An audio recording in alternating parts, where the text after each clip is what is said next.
everyone and welcome to my channel Commerce Minded. My name is Priya Anand and let's start with our first chapter of class 12 business studies, that is nature and significance of management. In this chapter we will study the whole concept of management.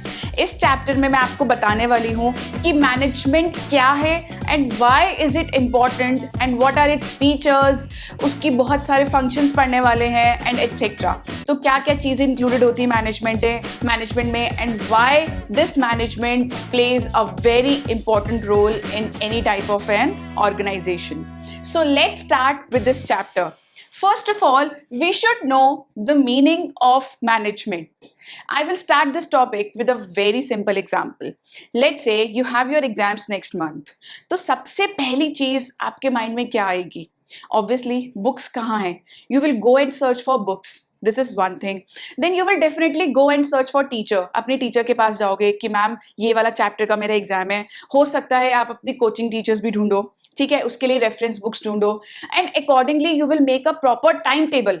आपका क्या M है, क्या गोल है, क्या objective है. These three terms are synonyms. ठीक है, क्या ऑब्जेक्टिव है आपका ऑब्जेक्टिव है टू स्कोर गुड मार्क्स, और उस गुड मार्क्स के लिए you are planning of what, कि कितने से कितने बजे तक आप पढ़ोगे, कब आप खेलने जाओगे, कब आपका स्कूल टाइम होगा. So this is what? This is basically management. If I talk about in companies में भी मैनेजमेंट होता है. वहां पे दे परफॉर्म वेरियस फंक्शंस. वहां पे बेसिकली हम मैनेजर्स कहते हैं जो मैनेज करते हैं चीजें. We call them managers.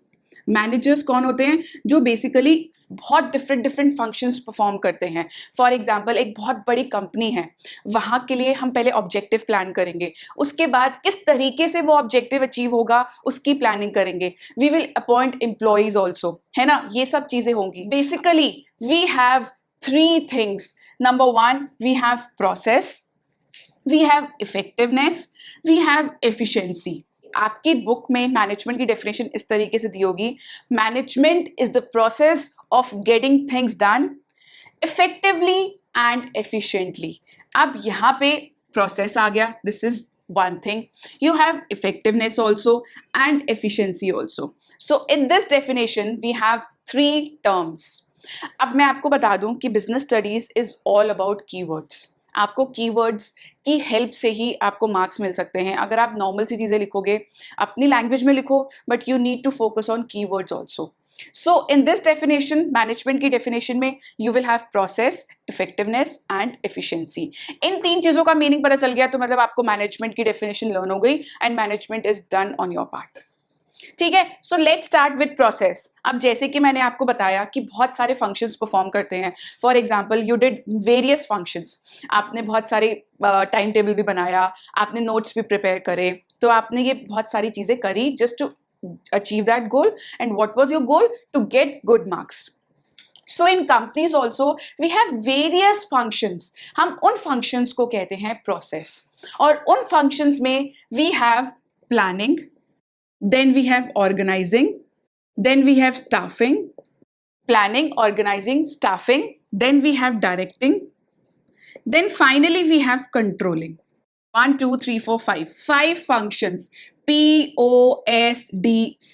इसको लर्न करने के लिए POSDC.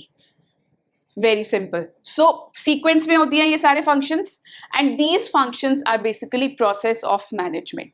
और इन फंक्शंस को I will come back to these functions in detail afterwards, but as of now आप यही समझिए कि these process are being followed under this management. And I said effectively and efficiently. And अब effectively क्या होता है? What is effectively? Effectively means that you have to do your work on time.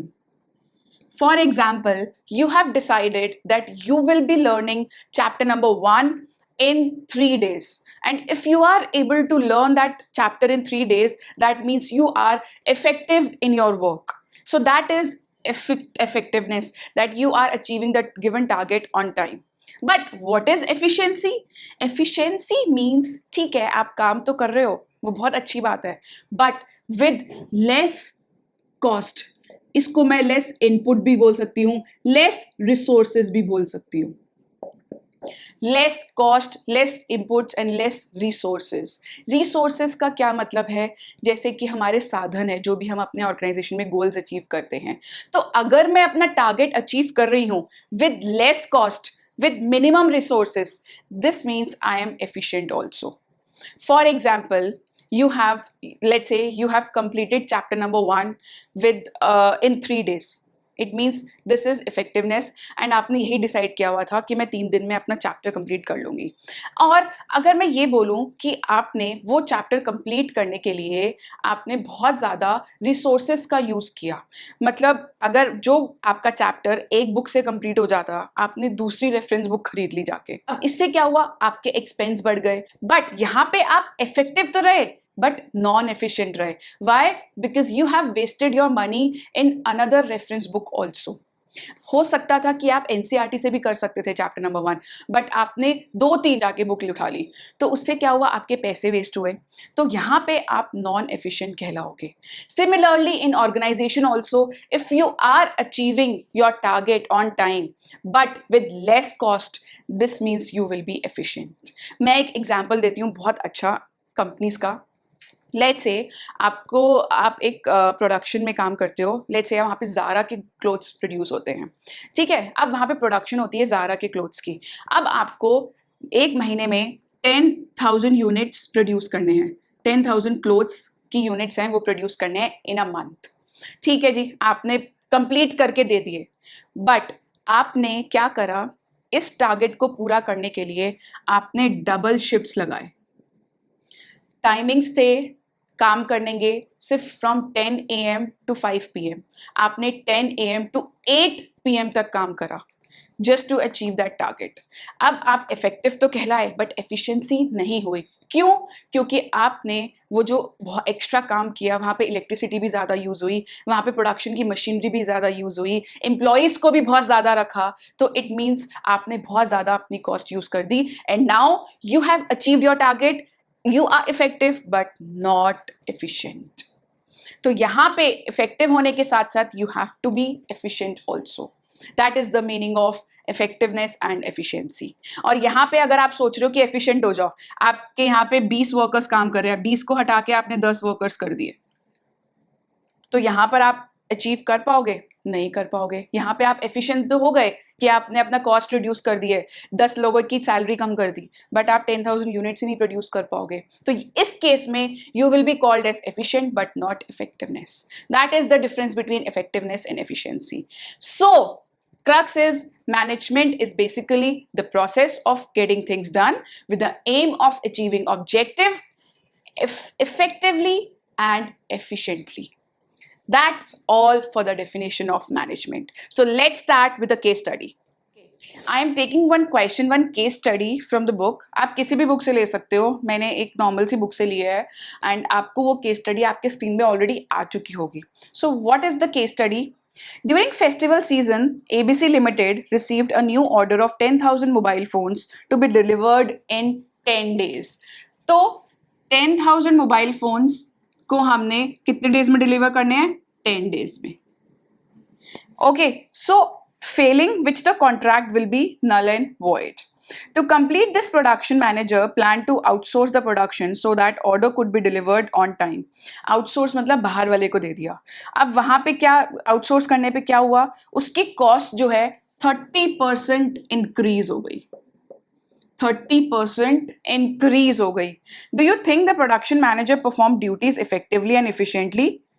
Do you think that this process is effective and efficient? No. Why? Because he was able to complete that 10,000 units in 10 days, but not efficient. Why? Because उसकी वजह से उसने outsource कर दिया उसने अपना काम, तो उस outsource की वजह से अब जो आउटसोर्स करा है, जिसको काम दिया है आउटसोर्सिंग कंपनी को, उसको भी तो उसने कुछ पैसे दिए होंगे, उसकी वजह से उसका 30% इंक्रीज हो गया कॉस्ट में। और अगर कॉस्ट इंक्रीज हो गई, it means that person, that manager is effective but not efficient. Why? Because he has not done this work with less cost or minimum cost, बजाय कि उसने अपनी cost बढ़ा दी। So here the answer is the manager is effective but not efficient. Very simple case study.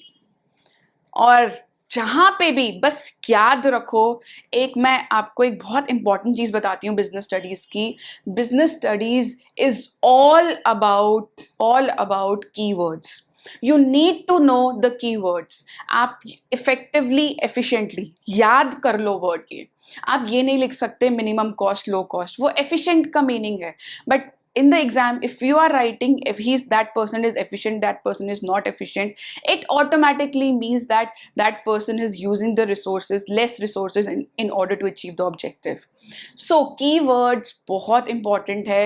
अपनी language में answer लिखो, but keywords को हमेशा याद रखो. And इस मैनेजमेंट में यू हैव 3 कीवर्ड्स.